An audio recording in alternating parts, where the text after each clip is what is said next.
So I'm sure the department will say it's not its job to keep prices down or to regulate prices, but I suppose in the context as well, maybe of Simon's presentation, which probably ties in with that, is there are other public policy decisions that influence these policy positions that are being taken, but is there anything in particular that you see there, and there may be some easy wins in that could help, and also that would help to reduce prices, but also would be consistent with the wider public policy of government in looking at the guidelines?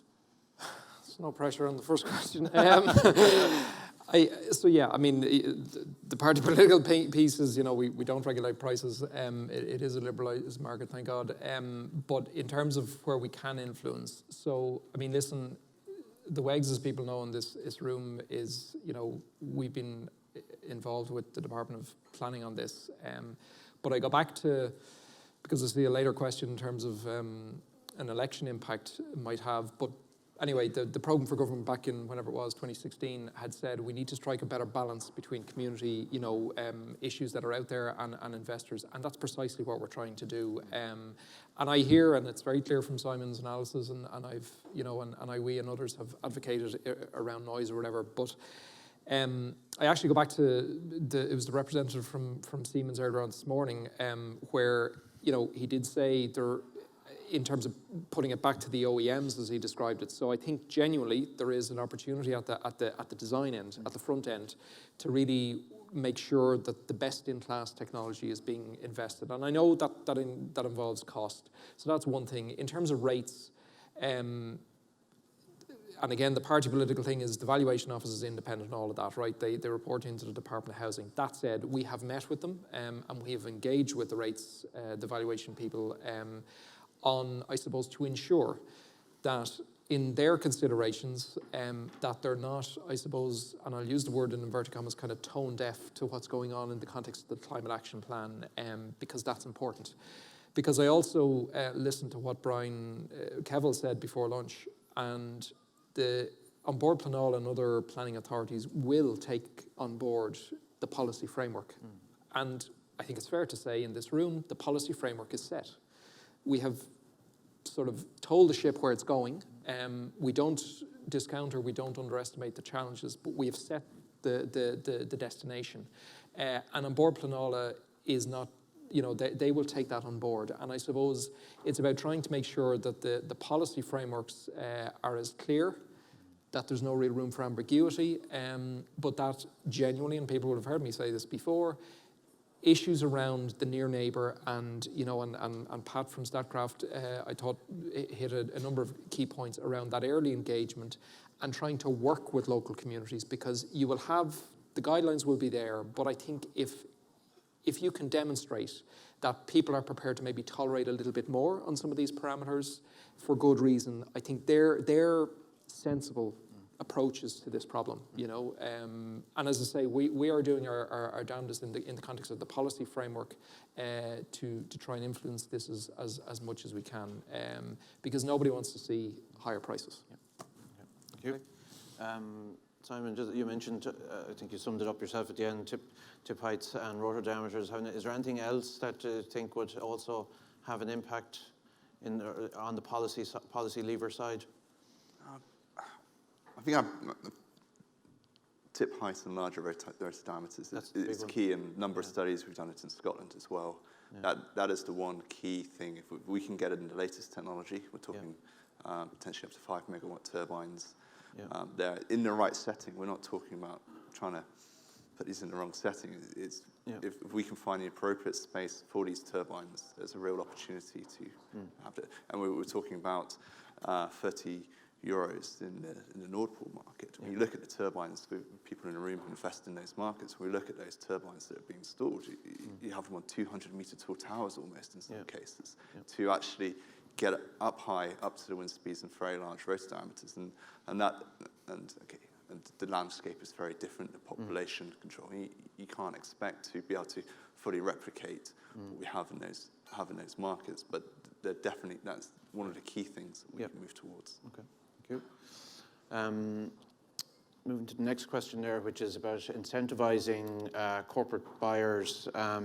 Maybe just to give Eamon a break for a minute. Alex, you also actually mentioned, I think, towards the end of your presentation, that point as well about incentivizing corporate buyers. I suppose corporate buyers will take a clear-eyed business decision a lot of the time around this. There will be an element of seeking to sort of assume their corporate responsibility to combat climate action and maybe a little bit of greenwashing as well. But you know, is there actually incentives that can be offered to corporate buyers in a business sense, to encourage them?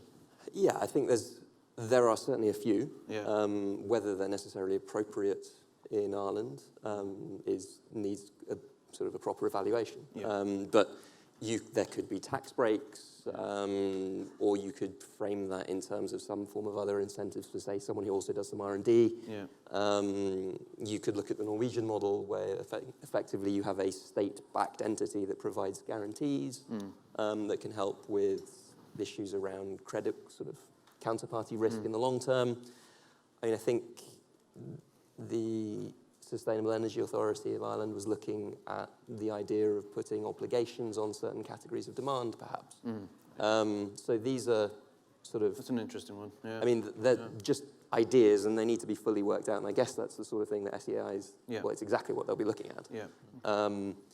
But yeah, those are some of the ideas I've heard mentioned. I'm sure Yeah. if we all put our hand up, we could come up with one each, and there'll be a heck of a long list.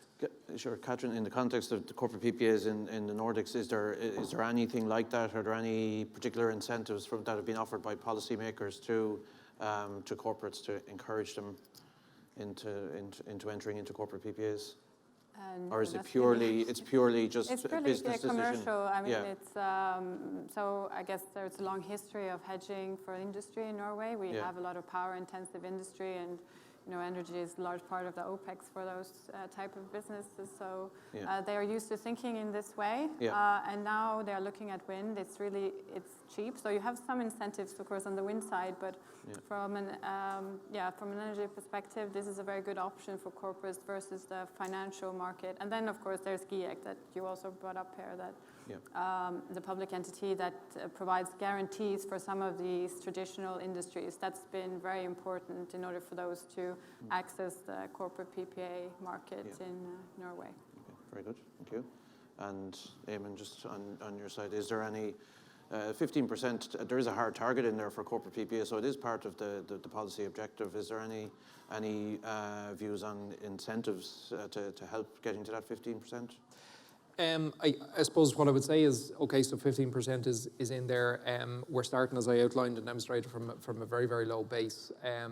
I don't obviously want to preempt the work that the group is going to do, naturally enough, but what I would say is I suppose, that being said, we're not going to rule anything out at this stage. I suppose we have, and it wouldn't be the first sector or specific area that we've got into that we have that kind of late mover advantage, but I think we can learn from what has gone on in other jurisdictions. And certainly tax incentives have been mentioned, tax breaks. I suppose just as a general comment, I suppose tax breaks, we just need to be careful, because people think loopholes and they think about avoidance and all that kind of stuff. But I think designed in the right way, they could influence, good outcomes is what I'd say. Okay, very good.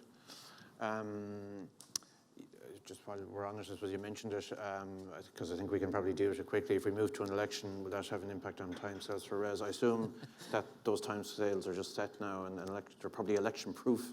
I mean, the timescales are set, and we're working towards those. I mean, just the only other comment I'd offer on the election is, I mean, I think it's fair to say the climate conversation in this country has kind of gone from 0 to 60 in a very, very short period of time. And the one thing I've learned in my career from talking to politicians is they have their finger much closer to the pulse than I'll ever have, or a lot of the rest of us. So as far as I'm concerned, and certainly all the signals we get is the climate conversation is front and center. I think it'll be an interesting election in the context of seeing, when we get to it, the kind of the policy documents that different parties are going to come out with. But in broad terms, I don't see us moving away or shifting. Like, it's not like the 70% is going to be walked back from. That would be my it's a personal view, but I think, you know, I don't think that's going to happen. Okay, very good. And just before we move up from corporate PPAs as well, actually, just a question I had, I'd be interested for your view on this, Catherine. Is there, in a market like Ireland, to the size of the Irish economy, is there a corporate demand, do you think? And I appreciate you may not have a big insight into the Irish market in particular yet, but are there enough corporates in an economy the size of Ireland, for example, that would have the right credit risk profile? You mentioned that, you know, say for example, funders funding projects, project finance would need to actually take up that demand for corporate PPAs. Like, in your experience, is it, you know, there are the large tech companies, they're the obvious ones, but the smaller corporates that you mentioned, you know, what sort of profile is that you're seeing in the Nordics that are taking up corporate PPAs? Well, you have a lot of solid counterparties, like traditional industries, like you said, like the aluminum, paper industry, that's very energy intensive, and they are solid, but they are not used to putting up guarantees, and of course it makes it more expensive if you have to place like a bank guarantee or something else, collateral. So they're a bit hesitant. They don't want to do it for some reason. So they are solid, but you know, you still want to have some kind of mechanism in the PPA that allows you to call for collateral, you know, based on the mark-to-market values and exposure. So yeah, I'm guessing that, you know, maybe Norsk Hydro, they have, I mean, they're very used to entering into these long-term agreements, that they have some kind of, you know, collateral guarantee mechanism there. But, you know, for Alcoa, that was not an option for them. So GIEC had to come in and provide the guarantee for them. Yeah, so there's likely to be a need for financial collateral backing up. Yeah, and I mean, you can have, I mean, you know, parent guarantees are often like acceptable, and kind of the last resort of often like the bank guarantee, because that's, you know, more expensive. So yeah, and then as you said, like the tech companies, they are used to thinking in this way, and they're quite good when it comes to negotiating PPA agreements. So they have, you know, they already know that they have to do this, right? So very good, thank you. I think time is up. Maybe time for one quick one, which is a quick yes/no, a timing answer. Eamon, you probably know the one I'm going to ask you. Any indications on the dates for the publishing of the guidelines? Like I said, I mean, I think actually the document, or the target rather, in the climate action plan was the end of last quarter, if I'm right. So we've slightly run over, but it's, as I said to you, you know, I haven't been told about something major on this. It will be out before year end, you know, and I'm loath to say weeks, right, because I'll be taking up a shot. But it's, you know, we're talking whatever it is to Christmas. It should be out, because I know there's just one or two last things that, in fairness to the guys in housing, they just want to make sure are correct before they go out. Okay, very good, thank you. Okay, well, I think we'll wrap up with that, and just remains to thank the panel. Thank you very much, everybody, for your contributions.